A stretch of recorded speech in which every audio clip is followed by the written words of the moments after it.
Welcome to the JTF-501 Operator Academy. This lesson is part of the Core Operator Certifications curriculum. Today, we'll be covering flight operations fundamentals. Whether you're flying a light fighter, a dropship, a heavy gunship, or supporting a fleet operation, effective aviation begins with teamwork. This certification isn't designed to teach you how to master your aircraft or win every dogfight.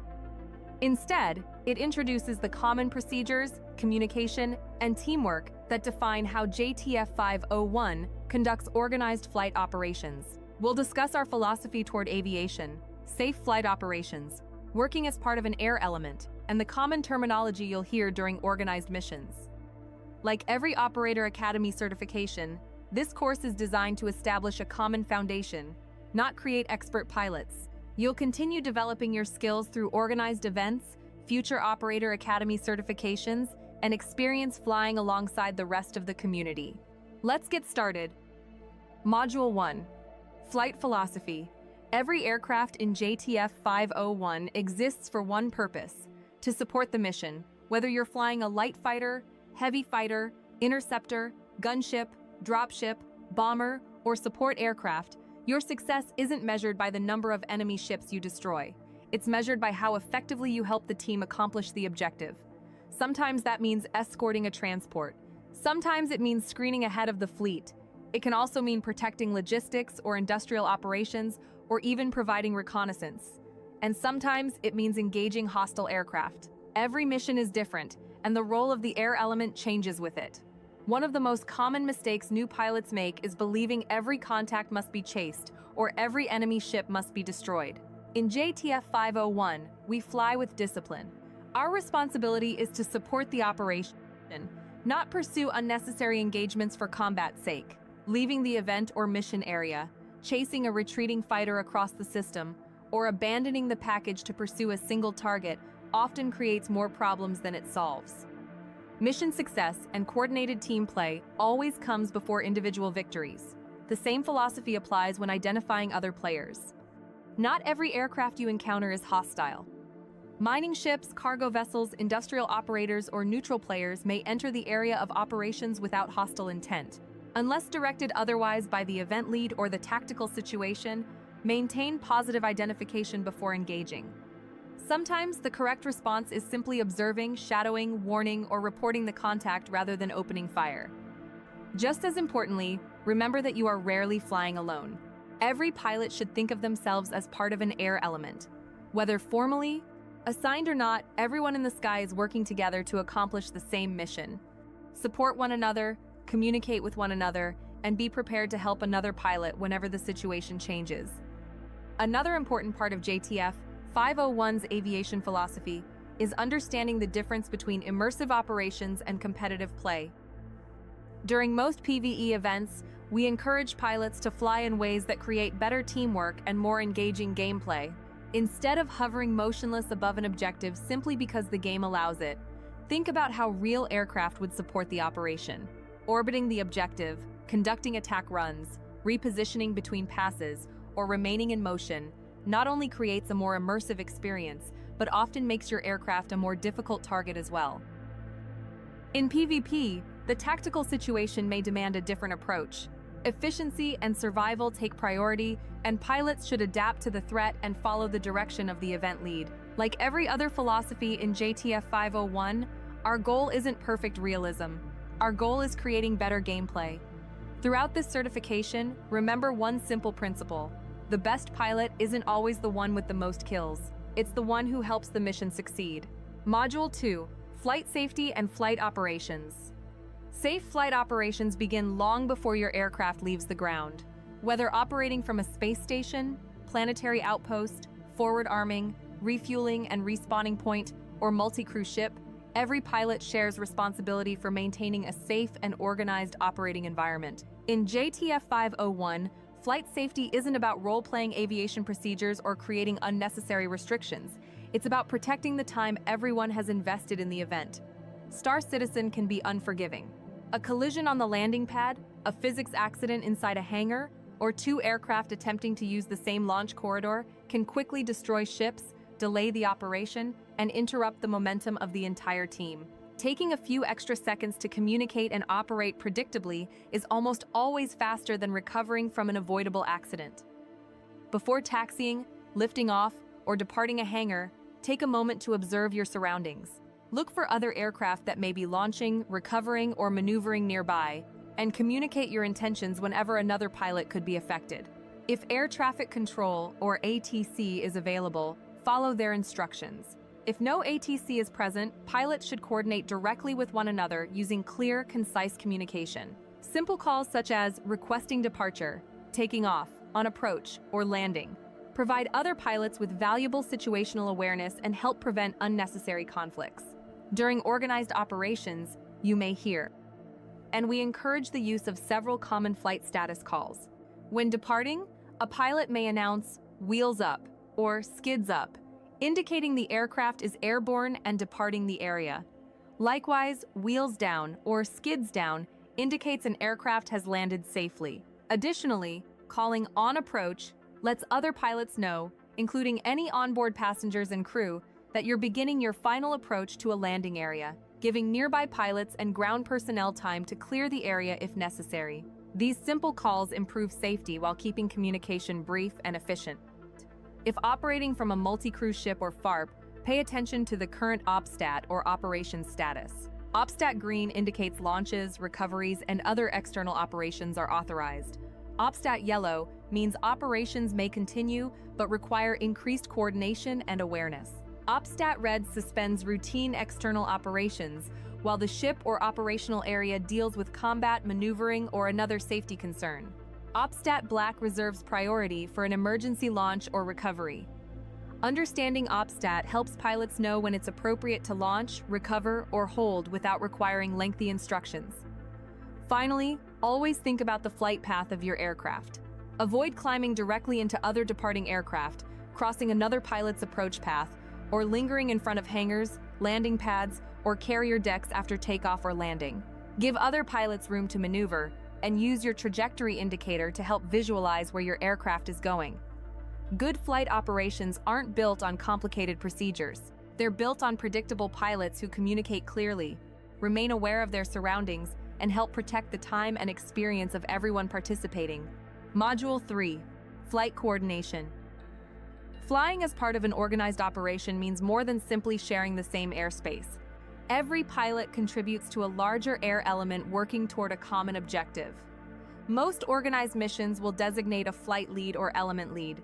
Their role is to coordinate the air element, assign tasks, and keep the flight focused on supporting the operation. While every pilot should communicate what they observe, following your flight lead helps the entire air element remain coordinated and predictable.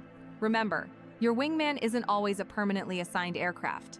During JTF-501 operations, every friendly pilot in the area should be viewed as part of the same air element. If another pilot reports a contact, requests assistance, or becomes engaged by hostile aircraft, be prepared to support them whenever the tactical situation allows. Aircraft also serve different purposes. Some escort friendly forces. Some provide reconnaissance. Others conduct strike missions, transport personnel, or provide close air support. Understanding the strengths and limitations of your aircraft helps both you and the event lead employ it effectively. Success isn't about every aircraft doing the same job, it's about every aircraft contributing where it's most effective. Avoid unnecessary target fixation. Not every pilot needs to engage the same hostile aircraft. If multiple friendly fighters are already engaging a target, consider how else you can contribute. Protecting another sector, screening the package, escorting friendly aircraft, or maintaining situational awareness is often far more valuable than adding another aircraft to an engagement that's already under control. It's this type of situational awareness and maturity that allows JTF-501 to function as a MILSIM-light organization and to avoid an orders-based environment. Everyone is helping the mission succeed. Everyone can take a step back and see where they may be needed, and everyone can call out, request for, or ask for assistance with something in support of the team and mission without barking orders. The same principle applies when supporting friendly ground forces. Air power should enable the ground team, not solve every problem for them. Before engaging targets near friendly personnel, communicate your intentions whenever possible, and ensure you understand where the ground element is operating. Avoid danger close strikes. unless they're specifically requested and positively confirmed by the ground force or event lead. If you're uncertain where friendly forces are located, hold your fire until the situation is clear. Sometimes the best support is identifying enemy positions, reporting movement, or suppressing hostile forces while allowing the ground team to complete the objective. Some of the most memorable moments in Star Citizen happen when air and ground elements work together to accomplish something neither could achieve alone. Throughout every mission, continue asking yourself one simple question: what does the mission need me to do right now? Supporting the mission will always be more important than chasing an individual kill. Module 4. Common Air Terminology. As with every communication standard in JTF-501, plain English remains the preferred option whenever it communicates your intent clearly. The terms we're about to discuss aren't intended to make communication sound more tactical or more military. They're simply a common language used throughout aviation that can communicate important information quickly and efficiently during organized operations. You don't need to memorize every term after watching this certification. As you participate in more events, many of these will become familiar naturally. Let's review some of the most common examples. A bogey is an aircraft that has been detected but whose intentions are unknown. At this stage, the contact has not been identified as hostile. A bandit is a confirmed hostile aircraft. If you're under attack or taking fire, you may hear a pilot call defending. This lets the rest of the air element know they're maneuvering defensively and may require support. If you're actively engaged in combat, you may simply report engaging. This tells other pilots you're committed to the fight and may not be immediately available for other tasking. When launching a missile, you may hear the call FOX or missile. In JTF-501, this simply announces that a friendly missile has been fired. It provides situational awareness to the rest of the air element and helps everyone understand that friendly weapons are now in the air. Fuel and ammunition status may also be communicated. Winchester means you've expended your primary weapons and are no longer combat effective in your intended role. If you're reaching the point where fuel requires you to return, simply communicate that you're low fuel or are RTB or returning to base. As always, plain English is perfectly acceptable. Finally, you may hear commands such as abort or terminate. These indicate an engagement or maneuver should stop immediately. When these calls are made, acknowledge them and follow the direction without delay. Remember, these terms exist to make communication faster, not more complicated. If you remember them, they're excellent tools for communicating efficiently. If you don't, plain English will always accomplish the mission. The objective isn't using perfect aviation terminology. The objective is ensuring everyone understands exactly what you mean. Module 5. Practical Review. Let's bring everything together. Imagine your air element is supporting a combined ground and naval operation. Before departure, pilots coordinate with one another, announce their departures, and launch safely under OPSTAT green. Once airborne, the flight forms up and begins escorting the strike package toward the objective. As the mission develops, the lead aircraft directs one element to investigate a bogey approaching the formation, while another remains with the package.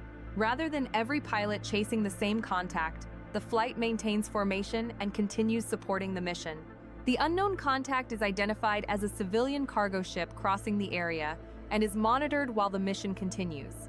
As friendly ground forces begin maneuvering, one pilot identifies hostile vehicles near their objective. Rather than immediately attacking, the pilot reports the contacts and coordinates with the ground element before conducting a strike. Because friendly forces are operating nearby, the pilot avoids a danger-close attack until the ground team confirms they're clear of the target area. Later in the mission, several hostile fighters appear and another pilot calls Fox 2, letting the rest of the flight know 2 friendly missiles are in the air. The engagement is brief, the initial threat is neutralized, and the other bandits break contact to flee. The air element quickly reforms to continue escorting the package instead of pursuing additional contacts. Throughout the operation, the pilots communicate clearly, maintain safe separation, support one another, and remain focused on the mission rather than individual engagements. That's what effective flight operations look like in JTF-501.